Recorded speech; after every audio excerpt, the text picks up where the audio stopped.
Howdy folks, hope you're doing well and staying safe. Let's continue on with the sub review since the NERF. This is the Tier 8 Salmon, and I do like my salmon. Yum, yum, yum. So what's different between her and the Cachalot? Quite a bit. Obviously more torpedo tubes and whatnot, but it's the range. So I have found in the three modes, asymmetrical, random, and co-op. In asymmetrical and co-op, I'm using the homing torpedoes. Because of the NERF, I still use a non-homing torpedoes, but I use them at about 5 kilometers out, 6 kilometers, and take some pock shots. And then I use homing if I think I'm going to miss. But so far, it's been a good bounce. She's still a flank boat as far as I'm concerned that does donuts in the water to lay out as much torpedoes as possible. As well, I don't shoot all my torpedoes at once to help the reload. But let's jump into it. So first off, the armor layout. Let's get over there, mouse. There we go. Thank you. It's 19 mil. Hasn't changed, and it's still pretty thin. Survivability, low health pool, 17.8. So watch out. Artillery, she's got 176 millimeter deck gun, 5 kilometer range. If this starts going off, you're in trouble.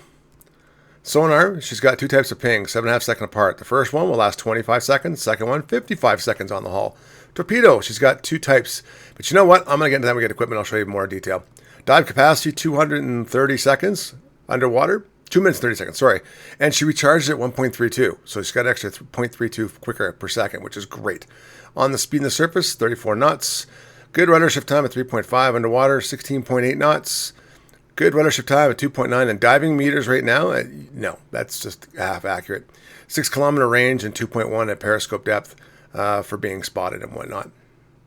So she still overall hasn't changed, but for equipment, I take main arm modification. I do take engine room protection because that's important. You could take the other damage system, but I don't want to. I take battery. This dive capacity increases my dive capacity by 10% quicker to recharge. I do take submarine steering gears because I want to be able to move and turn left and go dive as quick as possible. This one's important. It takes 15% less damage. I do take, of course, obviously the heel. You have the hydrophone, which I think is kind of useless now. And then you have the submarine surveillance. Not as good as the Germans. Germans get 9 kilometers, only 6, but it lasts a minute. And there's an extra 20% to steering your rudder and diving as quick as possible. It's useful. There are my flags. Those 2 are the most important flags in a submarine, in my opinion. The torpedoes, homing torpedoes. 11 kilometer range, 1,700 damage, 86 knots, but can be seen at 2.3 kilometers. That's brutal. 42-second reload in shifts. Again, 9 kilometers for the non-homing, but does 15.8 in damage.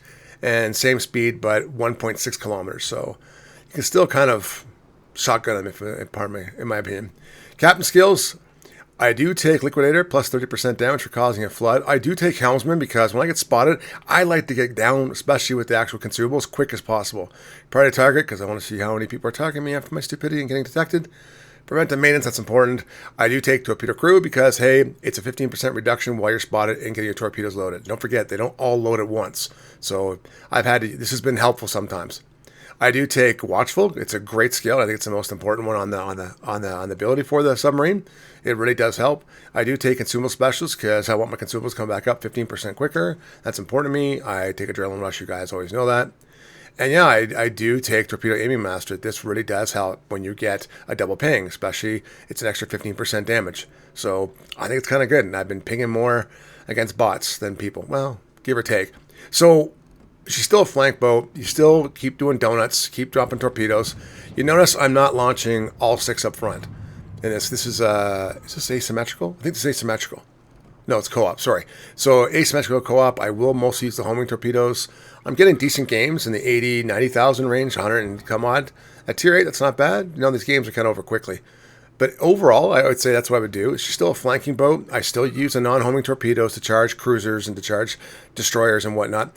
And by the way, that extra 15% damage, that's actually very helpful when you are shotgunning a destroyer with the homing torpedoes. That's an extra 15% of damage, even though you get 10%. So it does actually help. So I'm probably gonna make a video about that to show everybody what that means.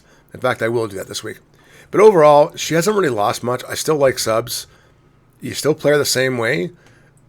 I'm not getting airdropped by anybody, quite frankly, because I'm staying out of airdrop range most of the time, especially in randoms. So that's kind of my whole thought process on it so far.